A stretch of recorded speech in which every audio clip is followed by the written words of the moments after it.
के साथ मैं हूं Dinesh Sharma. Prime time debate का समय हो चुका है और आज हम बात करेंगे एसआईआर पर सुप्रीम फैसले की। देश की सर्वोच्च अदालत ने चुनाव आयोग के वोटर रोल के स्पेशल इंटेंसिव रिवीजन यानी कि एसआईआर के फैसले को चुनौती देने वाली याचिका पर फैसला सुना दिया।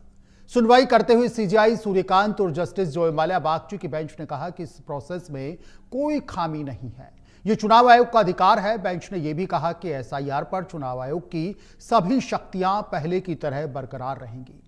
चुनाव आयोग ने पूरी कानूनी प्रक्रिया का पालन किया है और यह पूरे देश में चलता रहेगा। कोर्ट ने कहा चुनाव आयोग के पास वोटर को शामिल करने से इनकार का अधिकार है। कोर्ट ने कहा कि फ्री और फेयर चुनाव होना चाहिए। सुप्रीम कोर्ट ने एसआईआर को वैध और संवैधानिक करार दिया अपने आदेश में। चीफ जस्टिस सूर्यकांत की बेंच ने कहा कि एसआईआर मनमाना नहीं है और चुनाव आयोग को यह प्रोसेस चलाने का अधिकार है। अदालत ने माना कि यह प्रोसेस स्वतंत्र और निष्पक्ष चुनाव कराने के उद्देश्य से जुड़ी हुई है और कोर्ट ने कहा कि कानून चुनाव आयोग को किसी भी समय विशेष पुनरीक्षण कराने का अधिकार देता है, इसलिए एसआईआर को अवैध नहीं कहा जा सकता। अदालत ने कहा कि नोटिस देने और सुनवाई जैसे जरूरी सुरक्षा उपाय इस प्रोसेस में मौजूद थे। कोर्ट के मुताबिक एसआईआर का मकसद वोटर लिस्ट को सही, पूरी और भरोसेमंद बनाना है। सुप्रीम कोर्ट ने कहा कि इस प्रोसेस में अपनाए गए कदम जरूरत से ज्यादा कठोर नहीं है। अदालत ने माना कि लोगों को मनमाने तरीके से वोटर लिस्ट से बाहर होने से बचाने के लिए पर्याप्त सुरक्षा उपाय इस प्रोसेस में किए गए और कोर्ट ने साफ किया कि चुनाव आयोग केवल वोटर लिस्ट में नाम जोड़ने या हटाने तक सीमित फैसला ले सकता है। सुप्रीम कोर्ट ने कहा कि चुनाव आयोग नागरिकता पर अंतिम फैसला नहीं ले सकता। सुप्रीम कोर्ट ने कहा कि चुनाव आयोग एक संवैधानिक संस्था है और उसे निष्पक्ष और शुद्ध वोटर लिस्ट तय करने का राइट है। बीजेपी और सरकार ने देश की सबसे बड़ी अदालत के इस फैसले का स्वागत किया है और कहा है कि विपक्ष का चेहरा आज बेनकाब हो गया। कांग्रेस नैतिक और संवैधानिक दोनों मोर्चों पर पूरी तरह से पराजित हुई है, वहीं विपक्ष इस फैसले से खुश नहीं दिखाई दे रहा है। हमारी आज की प्राइम टाइम डिबेट इसी मुद्दे पर केंद्रित है। चर्चा में हमारे साथ कुछ खास मेहमान यहां पर जुड़ेंगे, लेकिन उससे पहले आपको कुछ बयान सुनवाते हैं। तो बहुत स्पष्ट रूप से न्यायालय ने यह कहा है कि SIR exercise is not in conflict the representation of people's act and 1960 rules and it doesn't detract from the constitutional imperative of free and fair election। न्यायालय ने और भी आगे स्पष्ट रूप से कहा है कि एसआईआर के माध्यम से जिस उद्देश्य को प्राप्त करने की कोशिश की जा रही थी उसका स्वतंत्र और निष्पक्ष चुनाव सुनिश्चित करने के संवैधानिक लक्ष्य के साथ सीधा संबंध है। ये बात बिल्कुल सही है, हम तो शुरू से ही कह रहे थे और केंद्र सरकार ने जो फैसला किया था बहुत सोच समझ करके किया था कि कई बांग्लादेशी घुसपैठी आकर के बैठ गए और हिंदुस्तान में मतदाता बन गए और यहाँ के मतदाता बनने के बाद में तो फिर सत्ता प्राप्त करने के लिए लालसा उनकी जागृत होती और कई हमारे ऐसे विपक्षी दल हैं जो उन्होंने ला करके उनको बिठाया और वोट बैंक बनाने का काम किया। ये ठीक बात नहीं है। इस देश का नागरिक ही ये निर्णय कर सकता है कि इस देश का शासन किसके हाथ में देना चाहिए। तो ठीक बात है, सुप्रीम कोर्ट ने मोहर लगाई, सही फैसला किया, स्वागत योग्य है और मैं सोचता हूं कि जो इसकी आलोचना करते थे उनको निश्चित रूप से अब सबक मिलेगा। अच्छा, एक और गहलोत साहब ने आरोप लगाया कि अनाप शनाप नाम काटे जा रहे हैं, भले ही सुप्रीम कोर्ट ने क्लीन चिट दे दी हो। ऐसा संभव है क्या? गहलोत साहब जैसे वरिष्ठ नेता यदि ऐसी बात कहेंगे तो ये मजाक माना जाएगा।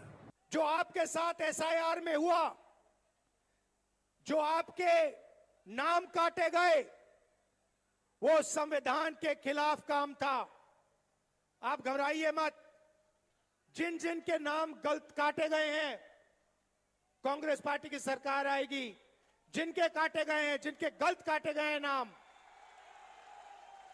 उनको हम फिर से वोटर बनाएंगे। अब सरकार भ्रष्टाचार तो क्या है, चुनाव जीतने का उनका एजेंडा खाली, बस चुनाव जीते कहते, ये इनके प्रकरण साम दाम दंड भेद काम लो।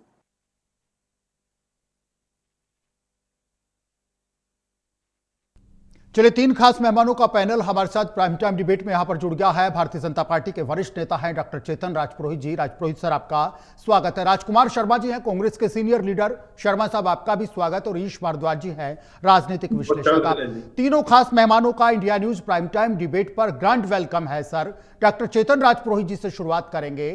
राजपुरोहित सर, देश की सबसे बड़ी अदालत का एसआईआर पर आज सुप्रीम फैसला आ गया और सुप्रीम फैसले में देश की बड़ी अदालत ने यह कहा है कि यह संवैधानिक है, मनमाना नहीं है, पूरा प्रोसेस यहां पर फॉलो किया गया है।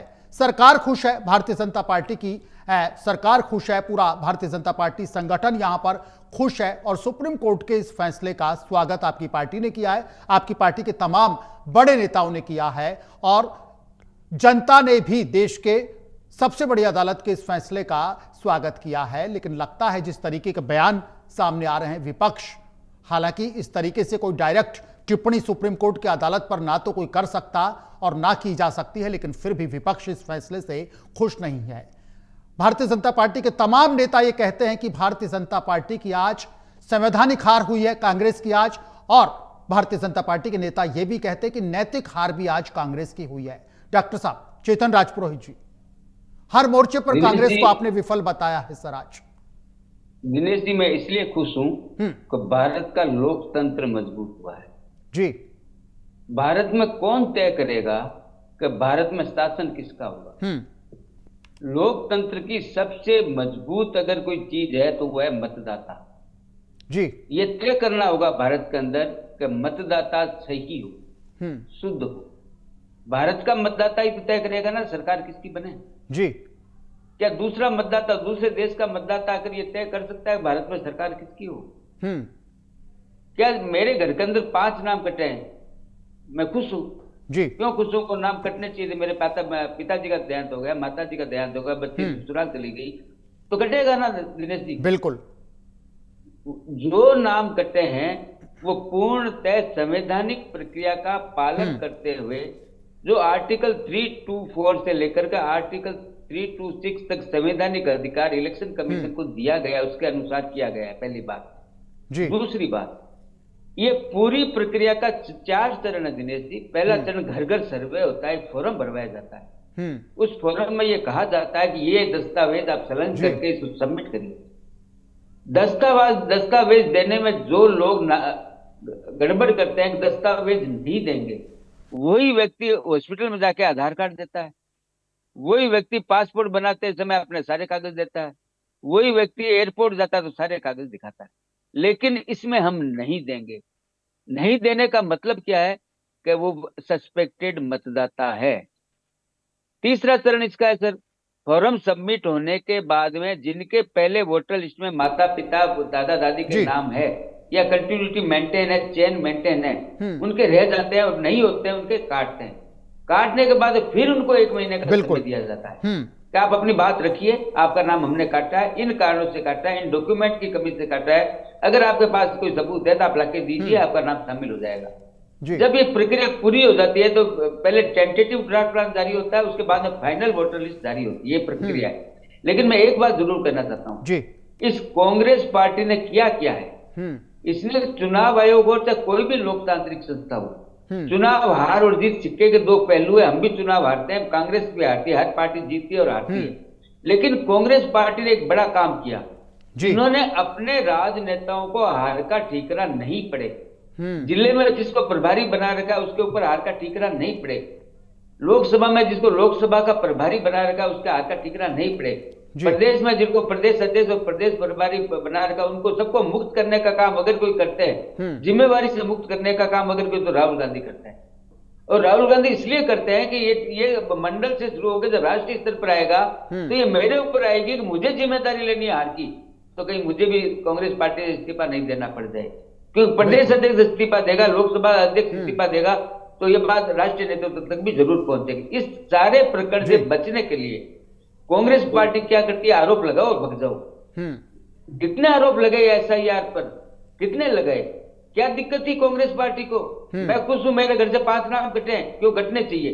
जिन लोगों के नाम 2-2 जगह पर थे उन सबके नाम काटे गए हैं। इसमें फायदा नुकसान की बात किसी पार्टी के लिए नहीं है। ये लोकतांत्रिक प्रक्रिया को शुद्धिकरण करने के लिए बहुत जरूरी कदम था, जी, जिसको आज ठीक है। माननीय उच्चतम न्यायालय ने भी सही साबित दिया है, सही साबित करार दिया ठीक है। है। और ये बताया है कि राहुल गांधी जी झूठ के अलावा कुछ भी नहीं करते। ठीक है, अभी मैं चेतन उनका जी। अभी एक सेकंड, अभी मैं उनका भाषण सुन रहा था और वो घोषणा कर रहे थे कि हमारी सरकार आएगी तब हम नाम शामिल करवाए। दिनेश जी, अधिकार है सरकार को ये चुनाव आयोग का काम है, किसी सरकार का काम नहीं है किसका नाम वोटर लिस्ट में रहेगा और किसका नाम वोटर लिस्ट में नहीं रहेगा। हाँ। ये तय चुनाव आयोग करेगा। राहुल गांधी जी कैसे कह सकते हैं अपने ट्वीट में कि हमारी सरकार आएगी तो शामिल कर देंगे? इसका मतलब ये हुआ कि जो फर्जी वोटर थे, वैसा कांग्रेस पार्टी को लगता है कि हम लोगों ने जो नाम बरसों बरसों शामिल करवाए, वोटर लिस्ट में नाम जुड़वाए, फर्जी लोगों के जुड़वाए, वो सब बाहर हुए तो परिणाम भी सामने आया। चाहे असम में ले लो, चाहे बंगाल में ले लो, जहां जहां चुनाव हुआ है वहां परिणाम भी सामने आया। फर्जी वोटर हटने चाहिए और भारतीय जनता पार्टी सरकार का इससे कोई लेना देना नहीं था, चुनाव आयोग ने किया। लेकिन हमें इसलिए जवाब देना पड़ता है कि राहुल गांधी जी जो अफवाह फैलाते हैं इस देश के अंदर, उस अफवाह को काउंटर करने के लिए हम लोगों को एक राजनीतिक पार्टी का कार्यकर्ता होने के नाते हमें जवाब देना पड़ता है। नहीं तो हम क्यों जवाब देंगे? ठीक है ये चेतन चुनाव जी, आयोग बिल्कुल को जवाब देंगे। बिल्कुल चेतन जी, लगातार आपके साथ बने रहेंगे। राजकुमार शर्मा जी हमारे साथ लगातार मौजूद हैं। राजकुमार शर्मा साहब, थोड़े से आज आप मुझे सुस्त दिखाई दे रहे हैं, मायूस दिखाई दे रहे हैं, चेहरे पर कहीं ना कहीं एक मायूसी सी आपके झलक रही है। अभी अशोक गहलोत साहब का बयान मैं सुन रहा था बाइट में, गहलोत साहब का चेहरा भी मैंने देखा, गहलोत साहब भी थोड़े मुझे मायूस नजर आए। राजकुमार शर्मा जी, भारतीय जनता पार्टी ये कहती है कि जो सुप्रीम मोहर यहां पर एसआईआर के मुद्दे पर लगी है वो निश्चित रूप से भारतीय जनता पार्टी की जीत है, सरकार की जीत है और इलेक्शन कमीशन ऑफ इंडिया की जीत है। लेकिन ये एक बड़ी हार है, कांग्रेस की संवैधानिक हार है, कांग्रेस की नैतिक हार है और एसआईआर जैसे एक बड़े मुद्दे का बेवजह विरोध करने वाली कांग्रेस यहां पर है, उसका चेहरा आज बेनकाब हो गया। राजकुमार शर्मा जी, बीजेपी के तमाम नेता आज कांग्रेस को एसआईआर के मुद्दे पर जमकर घेर रहे हैं, कारण सुप्रीम फैसला। राजकुमार शर्मा सर, अनम्यूट कीजिएगा। राजकुमार जी अनम्यूट कीजिएगा प्लीज। दिनेश जी, मैं आपके चैनल के ऊपर भारतीय जनता पार्टी से पूछना चाहता हूं कि भारतीय जनता पार्टी कोर्ट का सम्मान करती थी क्या? करती है क्या? अपने आप को कानून से ऊपर मानती है नहीं मानती भारतीय जनता पार्टी? पहली बात। दूसरी बात, माननीय उच्च न्यायालय ने जो आदेश दिया है उसके ऊपर हम कोई टिप्पणी नहीं करना चाहते, हम उनका सम्मान करते हैं। न्यायालय भले छोटा हो या बड़ा हो, हम न्यायपालिका का पूरा सम्मान करते हैं। उन्होंने जो आदेश दिया है वो हमारे सर माथे पर है। हमारी जो शिकायत थी, आम मतदाता की जो शिकायत थी, वो निर्वाचन आयोग से थी। हमने लगातार मैं सबूत प्रेस कॉन्फ्रेंस भी करी, निर्वाचन आयोग को बताने का भी प्रयास किया, लेकिन भारतीय जनता पार्टी के प्रवक्ता निर्वाचन आयोग के प्रवक्ता बन करके बार बार कूदने का प्रयास लगातार पूरे देश में करते आ रहे हैं। चाहे वो बिहार का चुनाव हो, चाहे वो हरियाणा का चुनाव हो, चाहे वो बंगाल का चुनाव हो, चाहे वो कहीं और का चुनाव हो, ये जितनी एजेंसियां हैं लगातार इन पे बेवजह दाग लगते आ रहे हैं और ये कभी भी अपनी स्थिति को स्पष्ट हिंदुस्तान में नहीं कर पा रहे हैं।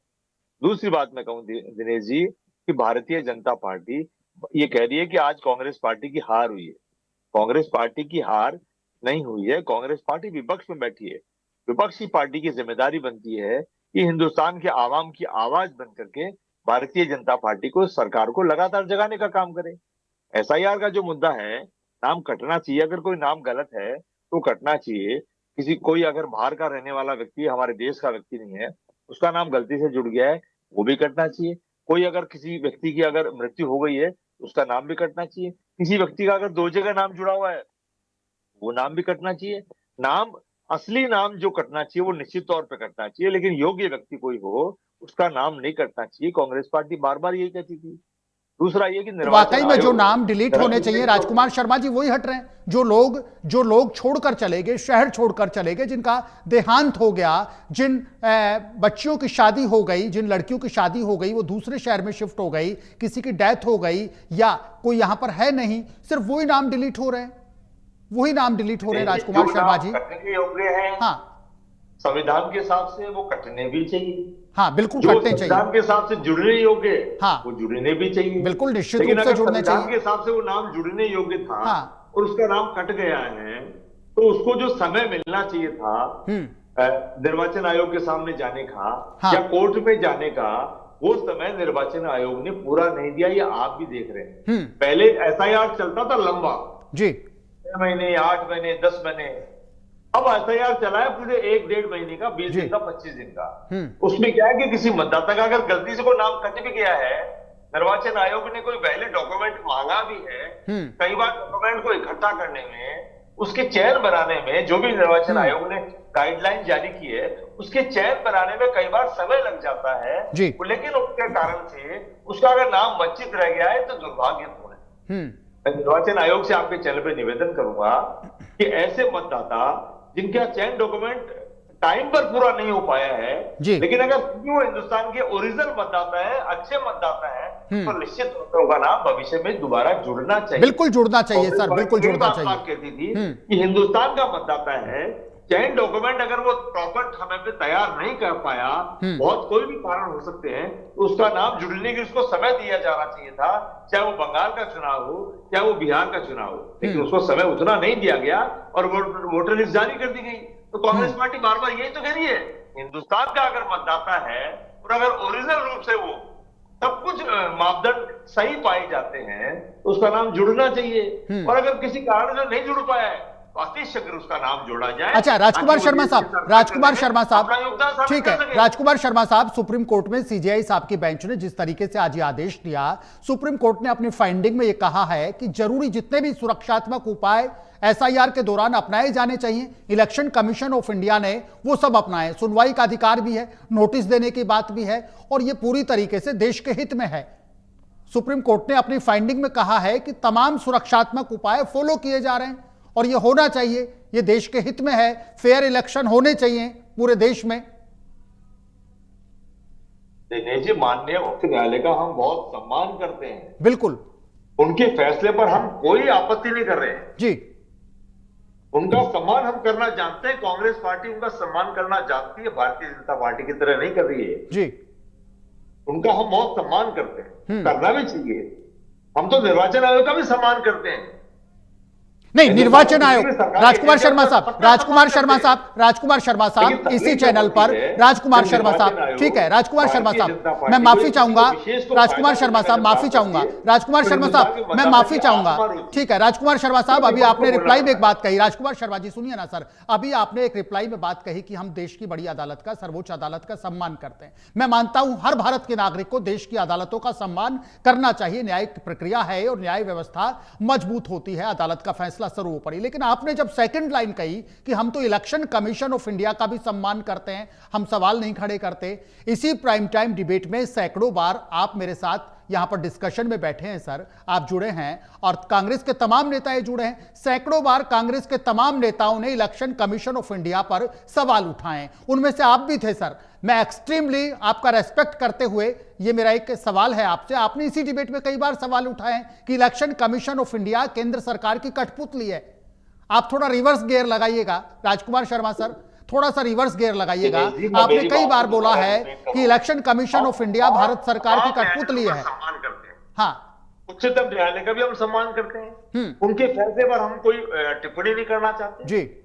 उन्होंने जो फैसला लिया है निश्चित तौर पे हजार लाख पहलू देख करके उन्होंने फैसला लिया होगा, उनका हम सम्मान करते हैं। जहां तक निर्वाचन आयोग की बात आती है, निर्वाचन आयोग किस तरीके से काम कर रहे हैं लगातार लंबे समय से, ये उनके ऊपर लगातार हिंदुस्तान का मतदाता आम नागरिक प्रश्न उठाता रहा है।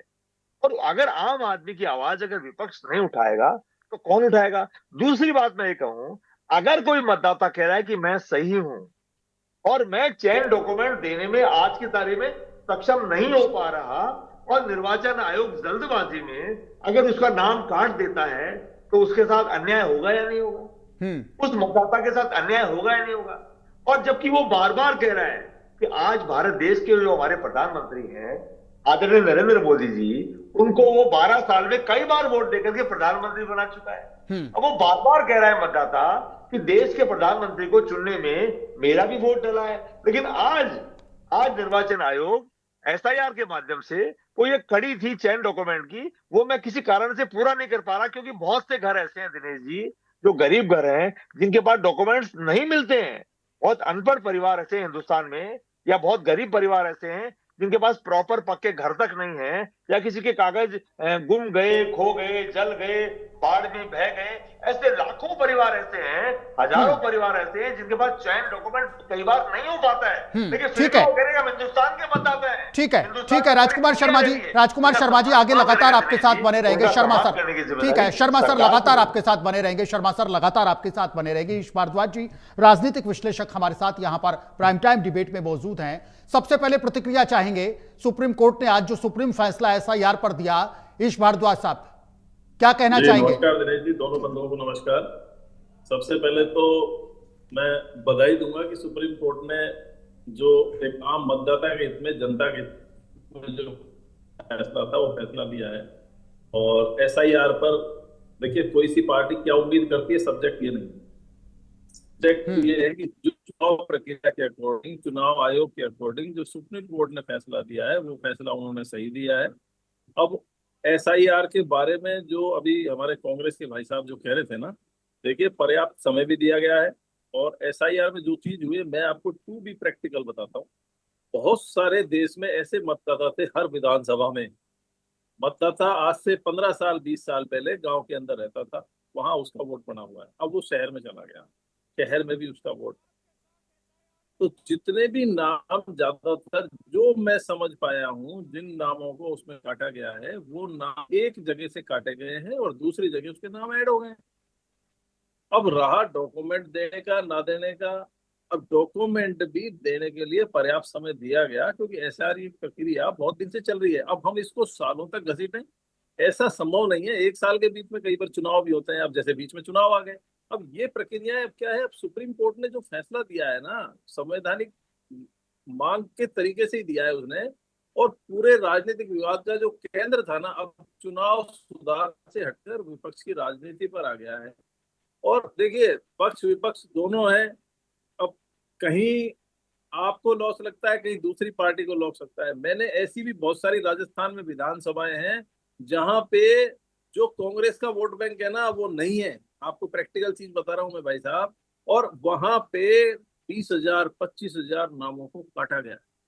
ऐसी बहुत सारी विधानसभाएं जो मैंने प्रैक्टिकल देखी है। उसका कारण क्या है? कारण उसका यही है कि उनके नाम दो दो जगह पे थे, और दो दो जगह पे नाम थे तो वो कटेंगे, और एक समझदार व्यक्ति को करना भी चाहिए। अब अदालत ने स्पष्ट कर दिया कि मतदाता सूची की शुद्धता और सत्यापन चुनाव प्रक्रिया का वैध और संवैधानिक हिस्सा है। इस फैसले से ये चीज सिद्ध हुई है। और वोटर पर जो अनुचित बोझ था ना, जो दलील भी आ रही थी बीच में, अदालत ने स्वीकार नहीं किया है। और विपक्ष का जो इससे जो तर्क था ना, वो मेरे को लगा है कि इससे वो थोड़ा कमजोर पड़ता दिखा है।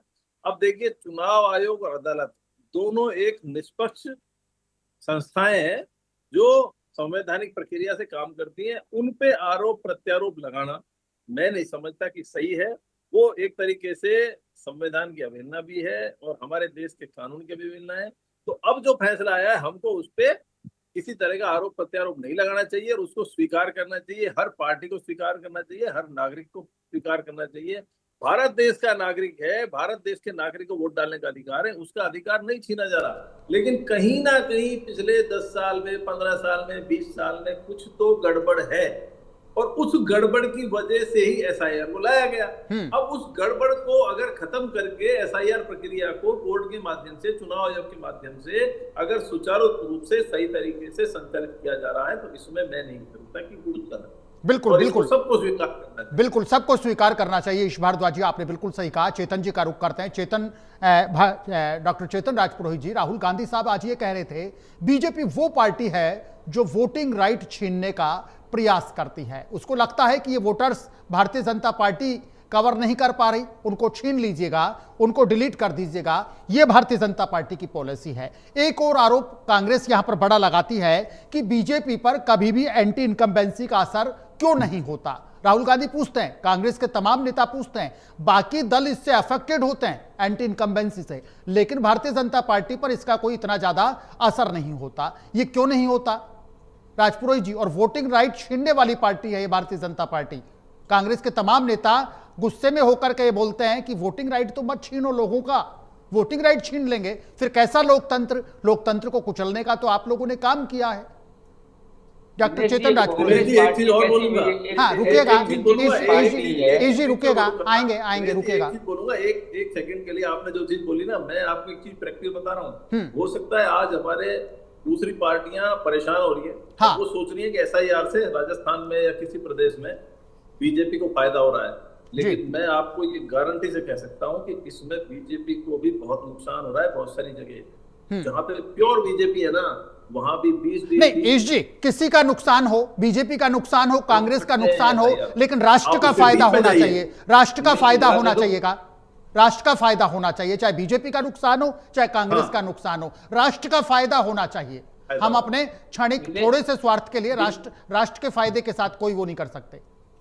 दिनेश जी, ये प्रश्न राजनीतिक है ही नहीं। चुनाव आयोग ये थोड़ी देखता है किस पार्टी के वोट कट रहे हैं, किस पार्टी के वोट नहीं कट रहे हैं। बिल्कुल, लेकिन कांग्रेस तो देखती है, लेकिन कांग्रेस तो देखती है सर, कांग्रेस तो देखती है और कांग्रेस कहती भी है, कांग्रेस देखती है, कांग्रेस कहती भी है। दर्द इसलिए होता है कि जो बॉर्डर पे जो भीड़ लगी है ना दिनेश जी, इस देश को छोड़ करके जाने वालों की, और वो जो ऑन एयर जो इंटरव्यू दे रहे हैं और वो ये कह रहे हैं कि नहीं हम यहाँ के नागरिक नहीं है, कोई कह रहा 5 साल से यहाँ था, कोई कह रहा 6 साल से यहाँ था, और जो भग रहे उनकी चिंता राहुल गांधी जी का नंबर 1 जी। नंबर 2, कांग्रेस पार्टी को चिंता किस लिए है? इनके BLA 1 और BLA 2 ने साइन क्यों किए? पूरे हिंदुस्तान में ज्यादा 13 राज्यों में, अभी यूटी में हो चुकी है, वहां कांग्रेस पार्टी के BLA 1 और BLA 2 दस्तखत क्यों किए, साइन क्यों किए? इस पार्टी का राहुल गांधी जी जवाब देवे ना इस बात का। हर फोरम पर इनके BLA 1 और BLA 2 के साइन है। दिनेश जी, मैं बताना चाहता हूं आपको जी, बिना साइन के वो सबमिट ही नहीं होता है। इनके BLA संतुष्ट है, चुनाव आयोग के काम से इनके कार्यकर्ता संतुष्ट है, लेकिन राहुल गांधी जी का, जैसे मैंने शुरू में ही आपको बताया था, वो हार का ठीकरा अपने नेताओं पर नहीं फोड़ करके, अपने कार्यकर्ताओं पर नहीं फोड़कर, स्वयं के ऊपर नहीं लेकर के, और लोकतांत्रिक संस्थाओं पर आरोप लगा कर भगाना चाहते हैं। इसी कारण से 90 चुनाव आए, राहुल गांधी जी के पावर में आने के बाद में हारे हैं। दूसरी बात मैं कहना चाहता हूँ, हमारे मित्र राजकुमार जी अभी बड़ी चिंता कर रहे थे, वोट कट गए, अपन भी डिबेट में बैठे हैं। एक तो बताए ना, अपने परिवार में किसी का गलत वोट कटा हो, अपने मोहल्ले में किसी का गलत वोट कटा हो, नहीं बता सकते दिनेश जी। चिंता किसकी है? जो पार्टी जिनको वोट बैंक मानती है, उनको लगता है कि ये हमारे वोट बैंक, बीजेपी किसी को वोट बैंक नहीं मानती है, भारतीय जनता पार्टी समभाव सद्भाव में विश्वास करती है, और भारत के हर नागरिक जो मतदाता है उसको वोट देने का अधिकार है, वो भारतीय जनता पार्टी ये मानती है कि मतदाता हमारा वोटर है, चाहे कोई भी है। लेकिन कांग्रेस पार्टी को ऐसा लगता है कि ये मतदाता मेरा है, ये मतदाता भाजपा का है। कांग्रेस पार्टी जिन लोगों की आज चिंता कर रही है, ममता बनर्जी जिस लोगों की आज चिंता कर रही है, शुद्धिकरण का नतीजा भवानीपुर विधानसभा क्षेत्र में दिनेश जी आपने देखा है, जिस प्रकार से मतदाता सूची का जब शुद्धिकरण हुआ, जिस प्रकार से वहां पे वोट डालने से लोगों को रोका जाता था, उन सब सुरक्षात्मक उपाय हुए, तो ममता बनर्जी आज कहां बैठी है, राहुल गांधी जी कहां बैठे हैं? राहुल गांधी जी कहते हैं ना, एंटी इनकम्बेंसी नहीं होता जी। एंटी इनकम्बेंसी क्यों होगा? माननीय प्रधानमंत्री जी जितने काम कर रहे हैं, उसको अगर मैं दिनेश जी गिनाने लगूं तो 3 दिन पूरे नहीं होंगे। सम्मान निधि की बात करते, PM आवास की बात कर ले, शौचालय की बात कर ले, हर घर नल योजना की बात कर ले, उज्ज्वला योजना की बात कर ले, मुद्रा योजना की बात करते हैं, स्टार्टअप की बात कर ले, किस किसान की बात कर ले, मजदूर की बात कर ले, गरीब की बात कर ले, युवा की बात कर ले, मातृशक्ति की बात कर ले, नहीं पूरा समय नहीं मिलेगा। लेकिन मैं एक बात कहना चाहता हूँ, एंटी इनकम्बेंसी कांग्रेस पार्टी में सबसे बड़े कोई है तो राहुल गांधी जी खुद है। राहुल गांधी जी ही कांग्रेस पार्टी को 400 से लेकर 40 पे लाने में अगर किसी की भूमिका है तो राहुल गांधी जी की है। क्योंकि मैंने पहले भी कहा था, जिम्मेदारी से भागना, राष्ट्रीय नेतृत्व का भागना, प्रदेश नेतृत्व का भागना, जिले के नेतृत्व का भागना, और सबको फ्री कर देना आरोप लगाकर लोकतांत्रिक। अभी हमारे मित्र के संविधान की हम बड़ा सम्मान करते हैं। दिनेश जी, आपको याद है साहबानो प्रकरण हुआ था, माननीय उच्चतम न्यायालय ने फैसला दिया था, कांग्रेस की सरकार थी केंद्र के अंदर, और कुछ लोग इकट्ठे होकर जाते हैं, वहां पर मिलते हैं प्रधानमंत्री जी से, और प्रधानमंत्री जी संविधान के फैसले, सुप्रीम कोर्ट के फैसले को बदल देते हैं। और क्यों बदल देते हैं ये हिंदुस्तान पूरा जानता है। इसीलिए कांग्रेस की कथनी और करनी में जो अंतर था और जो अंतर है, उसी के कारण से कांग्रेस पार्टी ने जिस प्रकार से लोकतांत्रिक संस्थाओं पर आरोप लगाने शुरू किए, भारत की जनता दिनेश जी 2 बातें कभी सहन नहीं कर सकती जी। नंबर 1, राष्ट्र से प्रेम नहीं करने वाले लोग, सेना पे आरोप लगाने वाले लोग, सेना के अच्छे कामों के विरोध करने वाले लोग, और दूसरा सबसे बड़ा बात काम है लोकतांत्रिक संस्थाएं, चाहे चुनाव आयोग हो, चाहे ईडी हो, चाहे सीबीआई हो, चाहे इनकम टैक्स हो, चाहे कोई भी हो। आज मेरे घर पर ईडी आती है दिनेश जी, मैं अगर नीट एंड क्लीन हूं तो क्या चिंता है मेरे को?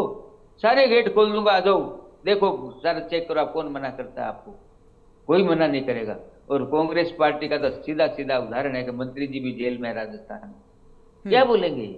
इनके पास बोलने के लिए दिनेश जी कुछ है ही नहीं। ठीक है, ये केवल एक ही ठीक है चेतन जी, ठीक है, इनके पास बोलने के लिए कुछ नहीं है। राजकुमार शर्मा जी, सुना आपने, चेतन जी बड़े एग्रेसिव मूड में कहते हैं कि कांग्रेस नेताओं के पास बोलने के लिए कुछ भी नहीं है।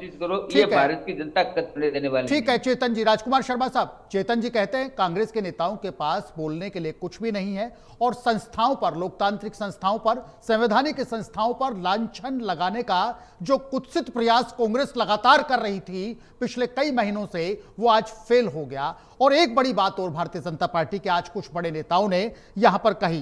राजकुमार शर्मा साहब सुनिएगा क्या कुछ कहा गया आपके लिए, आपकी पार्टी के लिए। सनातन धर्म की विध्वंसक है ये कांग्रेस। क्या है सर? सनातन धर्म की विध्वंसक है ये कांग्रेस। और इससे भी बड़ी बात राजकुमार जी, घुसपैठियों की संरक्षक है ये कांग्रेस। सनातन धर्म के तो आप विध्वंसक हैं और घुसपैठियों के आप संरक्षक हैं, इसलिए आपको एसआईआर पर ऐतराज था। आपके ऐतराज का मूल कारण भारतीय जनता पार्टी ने आज बताया। प्रेस कॉन्फ्रेंस में सुधांशु जी बोले और दूसरे नेता भी बोले, सनातन धर्म के विध्वंसक सबसे बड़े कोई हैं तो आप हैं, और घुसपैठियों के सबसे बड़े संरक्षक कोई हैं तो आप हैं, इसलिए आपको एसआईआर पर ऐतराज है। सर राजकुमार शर्मा साहब। दिनेश जी, मैं आपके चैनल पे बड़े विनम्रता पूर्वक भारतीय जनता पार्टी से पूछना चाहता हूं कि घुसपैठिए कहां से आए? देश के बाहर से आए। 12 साल से सरकार किसकी है? जी, भारतीय जनता पार्टी की सरकार है। तो 12 साल में घुसपैठियों को आने क्यों दिया? संरक्षण किसने दिया? भारतीय जनता पार्टी की सरकार ने दिया। जी। दूसरी बात, अगर भारतीय जनता पार्टी की सरकार आने से पहले घुसपैठिए हिंदुस्तान में आ गए थे तो फिर 12 साल से भारतीय जनता पार्टी की सरकार, जो बड़बोली सरकार है, वो क्या कर रही थी? और 12 साल में अगर ये घुसपैठियों को बाहर नहीं कर सकते तो फिर भारतीय जनता पार्टी को बोलने का हक ही नहीं है। तीसरी बात, मैं आपके चैनल पे भारतीय जनता पार्टी से पूछना चाहता हूं कि इन 12 सालों में आपने कितने घुसपैठियों को जी बाहर भेजा? और पिछले 2-3 महीने के अंदर एसआईआर होने के पश्चात आपने कितने घुसपैठियों को बाहर भेज दिया? तो घुसपैठियों का नाम काट आपने दिया, अच्छी बात है, कटना भी चाहिए उनका नाम, तो उनको फिर हिंदुस्तान में रखा हुआ कौन है? पहली बात, 12 साल में कितने लोगों के नाम कटे और कितने लोग अंदर आए, कितने लोगों को आपने बाहर भेजा? ये बात हिंदुस्तान का आम नागरिक, आम मतदाता पूछना चाहता है। अगर ये बात विपक्ष पूछता है तो हम देशद्रोही हो गए, और ये बात विपक्ष पूछता है, चेतन जी से रिप्लाई लेंगे, आ रहे हैं चेतन जी रिप्लाई देंगे। अब ये प्रश्न में हिंदुस्तान का ये वाजिब प्रश्न है या नहीं? दिनेश जी आप बताइएगा कि 12 साल में क्यों आपने लोगों को बाहर से आने दिया? और अगर पहले से आए हुए थे तो आपने सबको बाहर, 12 साल बहुत बड़ा पीरियड होता है। ठीक है, रिप्लाई लेते हैं चेतन जी। चेतन जी, आपका सवाल आप ही पर भारी पड़ रहा है। राजकुमार शर्मा साहब ये कहते हैं 12 साल में आपने किया क्या? आप घुसपैठियों के संरक्षण का आरोप कांग्रेस पर लगाते हैं, आपने किया क्या? आपने क्यों नहीं एक्शन लिया? जो जमीन अभी कैबिनेट ने 1 घंटे में दे दी, हाँ, वो जमीन ममता बनर्जी ने पिछले 15 साल में केंद्र सरकार बीएसए को सुपुर्द क्यों नहीं की? इसीलिए नहीं की थी कि उनको पता था कि ये बाढ़बंदी अगर कंप्लीट हो गई जी तो मेरे मतदाता कांग्रेस के मतदाता कहां जाएंगे। ये सबसे बड़ा उदाहरण इस हिंदुस्तान के सामने अगर कोई है। और जिस प्रकार से अभी हमारे मित्र राजकुमार जी पूछ रहे थे कितने एक्शन की हिस्ट्री, एक्शन की हिस्ट्री भी बता दीजिएगा, संख्या भी बता दीजिएगा याद हो तो। यूटी में मिला करके 7,41,00,000 मतदाताओं के नाम कटे हैं। और दिनेश जी, जिस प्रकार से भगाना नहीं पड़ेगा, भीड़ लगी हुई है बांग्लादेश के बॉर्डर पर, आसाम, त्रिपुरा, बंगाल के अंदर आप देखिए जी, अपना आप ही भग रहे हैं। वो कह रहे हैं टीवी पर आकर के, मीडिया में कह रहे हैं कि हाँ साहब हम अवैध हैं, लेकिन संरक्षण कौन देता था? उनके आधार कार्ड कौन बनवाता था? उनके राशन कार्ड कौन बनवाता था? ये इनका पूरा का पूरा एक नेटवर्क था जो इस हिंदुस्तान के खिलाफ काम करने वाले लोगों का। मैं तो धन्यवाद करना चाहूंगा चुनाव आयोग का, बहुत नहीं तो उस नेटवर्क को कांग्रेस का संरक्षण था क्या? चेतन जी, उस नेटवर्क को कांग्रेस का संरक्षण था क्या? डॉक्टर चेतन राजपुरोहित जी, उस नेटवर्क को कांग्रेस का संरक्षण था क्या सर? लग गए हैं। हाँ, नहीं किसने? राजकुमार शर्मा जी ने संरक्षण दिया, राहुल गांधी जी ने दिया, किसने दिया? हम इनको छत क्यों देंगे? ये हमारे दामाद है क्या? अपना बगरे भीड़ लग गई वोटरों पे। ये होती है सरकार, ये होती है सरकार चलाने का तरीका, और ये होता है जिनका वोट बैंक किसी को कोई सरकार नहीं मानती है, उनके लिए सबका साथ, सबका विश्वास, लेकिन हाँ, भारत का नागरिक होना चाहिए। भारत का नागरिक इस देश में रहने का अधिकार है, मतदान का नहीं, अधिकार बिल्कुल। है। चेतन जी, दूसरे चेतन जी, किसी देश के व्यक्ति हाँ, को कांग्रेस पार्टी चाहे कितना भी कह दे, हाँ, राहुल गांधी जी भी घोषणा कर ठीक रहे है थे ना कि हमारी सरकार आएगी तो हम वापस नाम लिखवाएंगे उनको। ठीक है चेतन जी, आपका जवाब आ चुका। चेतन जी, आपका जवाब आ चुका। राजकुमार शर्मा जी का रुख करते हैं। राजकुमार शर्मा सर, राजकुमार शर्मा सर, चेतन जी ये कहते हैं सरकार का एक्शन प्लान बड़ा मजबूत है। राजकुमार शर्मा सर, चेतन जी ये कहते हैं, राजकुमार जी करना चाहते थे असम में, लेकिन भारत की जनता ने कांग्रेस का चेहरा बेनकाब कर दिया। ठीक है, राजपुरोहित सर रुकिएगा, राजपुरोहित सर रुकिएगा प्लीज, चेतन राजपुरोहित जी रुकिएगा प्लीज, रुकिएगा। ठीक है, मानसिकता को भी, ठीक है चेतन जी रुकिएगा। राजकुमार शर्मा सर, चेतन जी ये कहते हैं हमारा एक्शन प्लान बड़ा मजबूत है, हमने कार्रवाई की है घुसपैठियों के खिलाफ लगातार। राजकुमार जी खुद चले जाएं, देख लें, कांग्रेस चले जाए, देख ले। और एक बड़ी बात और, जिस तरीके से अभी चेतन जी ने यहां पर कही कि अपने आप रवाना हो रहे हैं घुसपैठिए, और इनका संरक्षण भारतीय जनता पार्टी ने कभी नहीं किया। भारतीय जनता पार्टी इनको इनकी जो सही जगह है वहां पर भेजने का काम कर रही है। इनको संरक्षण तो पूर्ववर्ती सरकार ने दिया, यानी कि राजकुमार शर्मा साहब की पार्टी ने दिया। राजकुमार शर्मा साहब के जो बड़े लीडर हैं राहुल गांधी जी, उन्होंने इनको संरक्षण दिया। राजकुमार शर्मा जी, हमने तो एक्शन लिया है, हमने अभियान चलाया, हम कार्रवाई लगातार कर रहे हैं। कांग्रेस को तकलीफ इसी बात की है। शर्मा सर। दिनेश जी, कांग्रेस पार्टी ने, विपक्ष ने, हिंदुस्तान का आम आदमी यही तो पूछ रहे हैं जी कि 12 साल में कितने लोगों को बाहर भेजा, और उस बात का जवाब सरकार के पास, बीजेपी के प्रवक्ता के पास नहीं है। दूसरी बात, पिछले 1.5-2 महीने के अंदर एसआईआर बंगाल का पूरा हो गया था, तो इस 1.5-2 महीने के अंदर या लगभग 4 तारीख को चुनाव हुए, रिजल्ट परिणाम आया था, तो इतने दिनों में आपने बंगाल से कितने लोगों को बाहर भेज दिया? 15 दिनों में डिटेल से बना दिया राजकुमार जी, अभी सूचना के लिए बता देता हूं। तीसरी बात दिनेश जी, माननीय प्रवक्ता बीजेपी के कह रहे थे कि बाढ़ बंदी के लिए भारतीय जनता पूर्ववर्ती सरकार की जो मुखिया थी उन्होंने जमीन नहीं दी। हिंदुस्तान के अंदर कानून है, न्यायालय है, राष्ट्रपति है, प्रधानमंत्री है, और ये मुख्यमंत्री से सब बड़े होते हैं। उन्होंने तो कहा था कि घुसपैठियों को वापस लाऊंगी, उन्होंने कहा था राजकुमार जी, उन्होंने कहा था मैं एक नाम नहीं कटने दूंगी घुसपैठियों का। मैं मेरी बात पूरी कर लूं मित्र। हाँ कर लीजिए, कर लीजिए। दिनेश जी, अगर कोई भी राज्य का मुख्यमंत्री, चेतन जी आज बीच में आपको थोड़ा भी डिस्टर्ब नहीं करना है, राजकुमार जी गुस्से में है।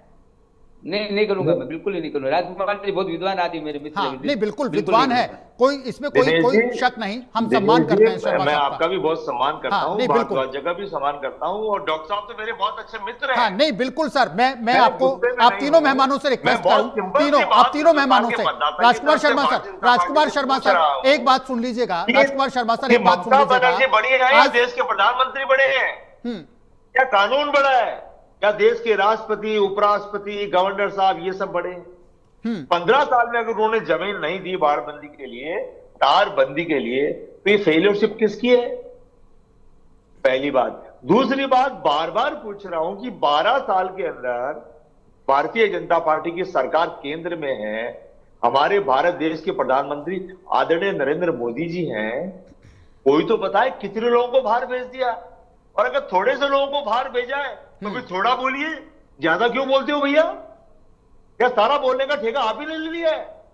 दिन भर बोलते ही बोलते हैं, करते कुछ नहीं है। नहीं, अभी आप ही ने तो कहा था, अभी आप ही ने तो कहा था राजकुमार जी, बड़बोली सरकार, आप ही ने तो कहा था बड़बोली भारतीय जनता पार्टी। ठीक है, तो स्वीकार करिए, विपक्ष पे आरोप डालिए। विपक्ष भड़का रहा है, लाइन नहीं भड़का रहा है। विपक्ष ने तो कहा था इलेक्शन कौन, महंगाई और आप लगातार देख रहे हैं, कभी 4 रुपया, कभी 1.5 रुपया, कभी 2 रुपया, और हर चीज बढ़ गई। दिनेश जी, आम आदमी के घर का बजट 2000 से 3000 रुपए का बढ़ चुका है, और भारतीय जनता पार्टी के नेता कहते हैं कांग्रेस भड़का रही है। कांग्रेस माहौल बिगाड़ रही है। कांग्रेस बिगाड़ रही है, कांग्रेस ने पहले क्या किया था? इलेक्शन गॉन, महंगाई ऑन। नहीं, कहते तो यही है, भारतीय जनता पार्टी कहती तो यही है कि भ्रम की राजनीति कांग्रेस कर रही है, लोगों को गुमराह कर रही है। खैर, लगातार आप दोनों नेताओं से बने रहेंगे, फाइनल कमेंट भी आप दोनों से लेंगे। ईश भारद्वाज जी से एक सवाल है सर मेरा। चेतन राजपुरोहित जी भारतीय जनता पार्टी और सरकार के डिफेंस में जमकर पूरे दमदार तरीके से पैरवी कर रहे हैं, अपनी बात को रख रहे हैं। वहीं राजकुमार शर्मा साहब बड़े आक्रामक अंदाज में कांग्रेस की विचारधारा के हिसाब से अपनी पूरी बात रख रहे हैं। ईश भारद्वाज जी, ये देश हमारा है, ये भारत देश हमारा है, हम इसके नागरिक हैं। चेतन जी से इस सवाल को मैंने अभी नहीं किया, राजकुमार शर्मा साहब से भी नहीं किया, क्योंकि दोनों पार्टी लाइन से बंधे हुए हैं। दोनों के जो रिप्लाई है वो भी पार्टी लाइन से बंधे हुए आएंगे, ये 100% है। लेकिन ईश जी, हमारा देश और उसमें इस तरीके का अभियान चले और भारत देश में मुझे राइट मिले, ईश जी को मिले, चेतन जी को राइट मिले, राजकुमार शर्मा साहब को राइट मिले, हर इस देश को वोटिंग का राइट मिले, लेकिन घुसपैठियों को संरक्षण क्यों? यह बात अलग है कि आरोप प्रत्यारोप का दौर लगातार जारी है कि घुसपैठियों को संरक्षण दे कौन रहा है। यदि नाम हटते हैं, जो लोग डिजर्व नहीं करते, जो लोग इस क्राइटेरिया में नहीं आते, उनको उठा के बाहर किया जाए। इसमें इतनी सियासत क्यों? ये देश हमारा है, कोई बाहर का आदमी हमारे देश को कोई कैसे वोटिंग राइट से सरकार चुन सकता है? देश हमारा, हम देश के, तो सरकार भी हम ही चुनेंगे हमारे देश की। ना घुसपैठियों को इसका राइट न कभी मिला था, ना कभी मिलना चाहिए। अभियान तो चलना चाहिए और एसआईआर उसी का एक एग्जाम्पल है सर। देखिए, कांग्रेस के प्रवक्ता बंधु, भारतीय जनता पार्टी के प्रवक्ता बंधु दोनों हैं इस चैनल के ऊपर जी।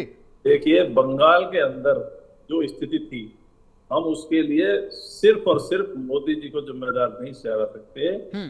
बंगाल के अंदर इतने टाइम से तृणमूल की सरकार थी और उन्होंने घुसपैठियों के लिए बॉर्डर बिल्कुल खुले कर रहे थे। ये चीजें सार्वजनिक हैं, इसमें किसी प्रूफ की जरूरत नहीं। अब वहां पे जो सफाई अभियान चल रहा है, लेकिन अब जो तख्ता पलट हुआ, अब तो बॉर्डर सील होंगी, अब तो बॉर्डर सील होंगी ना। कांग्रेस के प्रवक्ता बंधु, देखिए, राज्य की और सेंटर की कॉम्बिनेशन होती है सब चीजों में। कुछ मजबूरियां होती हैं जहां पे राज्य इंटरवेंशन नहीं कर सकता, कुछ चीजें होती हैं जहां पे सेंटर इंटरवेंशन नहीं कर सकता। लेकिन जो वहां घुसपैठ की स्थिति थी, अब स्टेट गवर्नमेंट अगर चुपचाप से चीजों को मैनेज करेगी जी, चाहे बीएसएफ हो चाहे कुछ भी हो, एडजस्टमेंट तो हर जगह होता है ना। हम व्यक्ति तो है सारे, चाहे कोई किसी भी पार्टी का है या सरकार का है, बीएसएफ का है, आर्मी का है, व्यक्ति तो है। लेकिन वहां पे जो घुसपैठ की स्थिति थी ना, वो बहुत ही खतरनाक थी देश के लिए, देश की आंतरिक समस्या के लिए भी बहुत बड़ा एक चैलेंज था वो। देखिए, देश नक्सलवाद मुक्त हुआ है। अभी अमित शाह जी ने थोड़े दिन पहले घोषणा कर दी कि अब हमारा देश नक्सलवाद मुक्त। और नक्सली हमले पिछले टाइम में कितने हुए देश में, ये भी सोचने समझने का विषय है। आतंकवादी हमले हुए, हम उनको 100% तो नहीं रोक पाए, लेकिन उनके बदले कार्रवाइयां भी जबरदस्ती हुई है। हमने अगर हमले रुके नहीं ना, तो उसके खिलाफ कार्रवाई भी। और जम्मू कश्मीर में किस तरह से इस समय जो सफाई अभियान चल रहा है ना, देखिए, कुछ चीजें आंतरिक सुरक्षा से संबंधित होती हैं, वो मीडिया में ओपन नहीं की जाती, ना होती हैं। पार्टी कोई कितना भी विपक्ष में इस चीज को हो रहा है, लेकिन जो प्रेजेंट में सरकार होती है, चाहे वो कोई सी भी सरकार हो, वो आंतरिक, क्योंकि आंतरिक सुरक्षा के मुद्दे को आप मीडिया में नहीं ला सकते। मीडिया ईमानदार है, कोई भी चैनल ईमानदार है, लेकिन वो दिखाएगा तो सही ना हमारे पास क्या तैयारी है, हम कैसे काम कर रहे हैं। हर चीज को दिखाएं तो हम क्या लाइव प्रसारण आतंकवादियों को दिखाएं कि हम किस तरह आपकी सफाई कर रहे हैं, हम किस तरह नक्सलियों को खत्म कर रहे हैं। ये चीजें सीक्रेट होती हैं और आर्मी के मिशन तो सीक्रेट ही चलते हैं। अब उसमें अगर कोई पार्टी हल्ला मचाती है कि आपने कितना क्या किया, कैसे किया, ये कुछ चीजें सार्वजनिक नहीं होती, बहुत सारी चीजें होती भी है। अच्छा, दूसरी चीज मैं कहता हूँ, देखो, एसआईआर जो प्रक्रिया हुई ना, हो गई, कोर्ट ने उसमें डिसीजन दे दिया। अब सुप्रीम कोर्ट, ये मामला जो है ना, एक प्रशासनिक प्रक्रिया नहीं थी, बल्कि संस्थाओं के भरोसे की भी भाई संस्थाओं का, राजनीतिक पार्टियों का संस्थाओं पे भरोसा रहे, वो मैटर वो था। अब सुप्रीम कोर्ट ने जो टिप्पणी कर दी ना, बीजेपी को राजनीतिक बढ़त इसलिए मिल रही है कि एसआईआर प्रक्रिया जो है बीजेपी लाई थी, कांग्रेस उसके विपक्ष में थी, क्योंकि कांग्रेस पार्टी को ये डर था कि वोट बैंक कटेगा। लेकिन एक्चुअल में प्रवक्ता बंधु कांग्रेस के, मैं आपसे कहना चाहूंगा, राजस्थान की परिदृश्य में मैं आपको बोलूंगा, इसमें आपका नुकसान कितना हुआ है इसका आकलन आप कर ले। लेकिन जो प्रेजेंट में सरकार है उसका भी एसआईआर में नुकसान हुआ है, ये आप मान के चलिए। लेकिन मैं ईश आपको practical चीज जी कह रहा हूं। देश का नुकसान तो नहीं होगा। बीजेपी का जो देश फैसला का है ना, नुकसान तो नहीं होगा ना चुनावी सर, प्रक्रिया की एसआईआर सफाई होता है तो मान देश सकते का हैं नुकसान आप तो नहीं होगा। लेकिन ये एक तरफा फैसला नहीं है, ये हाँ। जो कोर्ट का फैसला है एसआईआर में एक तरफा नहीं है, ये सबके हित में, अब सबको मानना चाहिए। ठीक है जी, शुक्रिया। डॉक्टर चेतन राजपुरोहित जी, फाइनल कमेंट्स आपसे लेंगे सर। सुप्रीम फैसला भी आ गया, मैं ये भी नहीं कहूंगा कि ये फैसला बीजेपी के हित में है, मैं ये भी नहीं कहूंगा कि ये फैसला सरकार के हित में है। आप कहने को चाहे कुछ भी कह दीजिएगा कि बीजेपी की जीत हुई है, आप कुछ भी कह दीजिएगा सरकार की जीत हुई है, मैं तो ये कहता हूं देश की जीत हुई है। मेरा अपना आकलन है, हो सकता है राजकुमार शर्मा साहब सहमत नहीं हो, देश की जीत हुई है। क्योंकि यदि जब बात देश की हो तो निश्चित रूप से, लेकिन हां इन बातों का ध्यान जरूर रखना होगा चेतन जी, जो आशंकाएं राजकुमार शर्मा साहब ने जताई है कि ऐसा जरूर हो कि सही को सही हो, गलत को गलत हो, गलत नाम हटें, कांग्रेस की कभी कोई आपत्ति नहीं, राजकुमार जी कहते हैं, लेकिन सही नाम जुड़ने चाहिए, पूरी ईमानदारी के साथ काम होना चाहिए इस सुप्रीम फैसले के बाद। चेतन जी एश्योर कीजिएगा। दिनेश जी, क्या आप समझते हो सही नाम कट जाएंगे? आप भी मोहल्ले में रहते हो, मैं भी मोहल्ले में रहता हूँ, गांव में रहता हूँ, अपने मोहल्ले में कितने लोगों के नाम, जो आरोप राजकुमार शर्मा साहब का है। लेकिन मैं एक बात बताना चाहता हूँ, बंदों से बात कर लें। मैं एक बात बताना चाहता हूँ, आज लोकतंत्र मजबूत हुआ है, आज देश का मतदाता संरक्षित हुआ है। जो अवैध मतदाता बन गए थे पिछले कुछ सालों में, वो जब नाम कटे हैं तो मजबूत लोकतंत्र हुआ है, मजबूत देश का मतदाता हुआ है। और जो निर्णय प्रक्रिया में जो अवैध मतदाताओं का जो योगदान था इस हिंदुस्तान के अंदर, चाहे केंद्र की सरकार हो चाहे राज्य की सरकार हो, जिस प्रकार से डेमोग्राफिक चेंज करने के लिए एक साजिश पिछले वर्षों से जो चली थी, और हमारे बीकानेर में कल ही माननीय गृह मंत्री जी ने कहा है कि देश में डेमोग्राफिक चेंजेस के लिए जो जो परिस्थितियां बनी है, उसके लिए केंद्र सरकार ने कल एक कमेटी भी गठित कर दी है, जो इसके पूरे प्रकरण की विस्तृत जांच करके एक रिपोर्ट भी केंद्र सरकार को पेश करेगी। तो कांग्रेस पार्टी को भी ये चिंता करनी चाहिए, कांग्रेस पार्टी को समर्थन करना चाहिए एसआईआर का, कांग्रेस पार्टी को धन्यवाद करना चाहिए भारत की लोकतांत्रिक संस्थाओं का, चाहे वो चुनाव आयोग हो, चाहे ईडी हो, चाहे सीबीआई हो, चाहे आईटी हो, चाहे कोई भी हो। लेकिन कांग्रेस पार्टी इन संस्थाओं की आड़ में अपनी हार को छुपा करके अपने कार्यकर्ता नेताओं को बचाकर कब तक बचेगी? भारत की जनता माफ करने के मूड में कतई नहीं है इस कांग्रेस पार्टी को, क्योंकि इनका चाल चरित्र चेहरा भारत की जनता ने जब नजदीक से देखा और पता चला, जब इनको 403 से 40 सीटों पर भारत के अंदर लेके आई, और 19 राज्यों में लगभग 19 राज्यों में इनकी विदाई तय कर दी भारत की जनता ने, क्योंकि इन्होंने जो बातें कही है, इन्होंने जो देश के विरोध खिलाफ जो बोलने का जो काम किया है, आप मोदी जी का विरोध करिए, आप भारतीय जनता पार्टी का विरोध करिए, आप कार्यक्रमों का विरोध करिए, रिप्लाई लेंगे। चेतन जी राजकुमार शर्मा साहब से फाइनल कमेंट लेंगे, राजकुमार शर्मा साहब से फाइनल कमेंट लेंगे। राजकुमार शर्मा साहब सुन रहे हैं आप, चेतन जी कहते हैं देश की जनता, राजस्थान की जनता इस कांग्रेस को माफ नहीं करेगी, और आज सच्चाई की जीत हुई है, लोकतंत्र मजबूत हुआ है, इनका विरोध कोई मायने नहीं रखता, इनका चेहरा बेनकाब हो गया। Rajkumar Sharma ji final comment please, 1 minute का समय सर।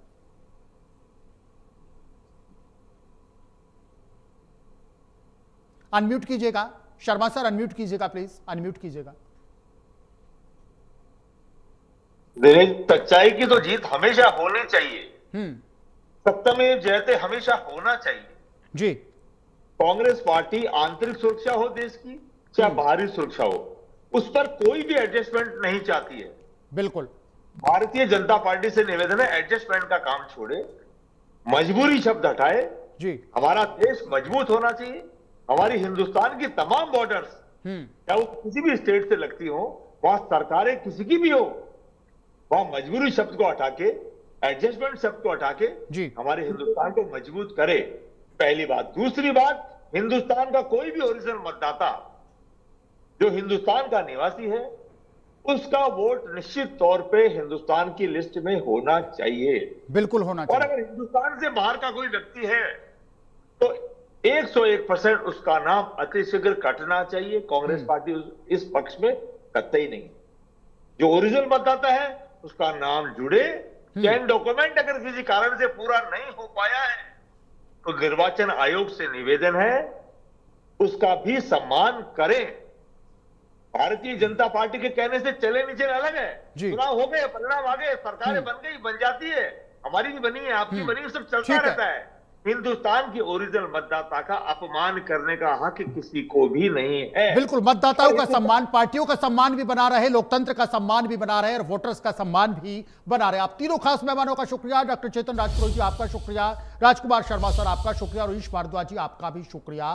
तो जिस तरीके से आज एसआईआर पर सुप्रीम फैसला आया है, बीजेपी और सरकार में खुशी का माहौल है, वहीं कांग्रेस में इस फैसले के बाद मायूसी है। भारतीय जनता पार्टी का कहना है सच्चाई की जीत हुई है, लोकतंत्र की जीत हुई है और कांग्रेस का चेहरा आज बेनकाब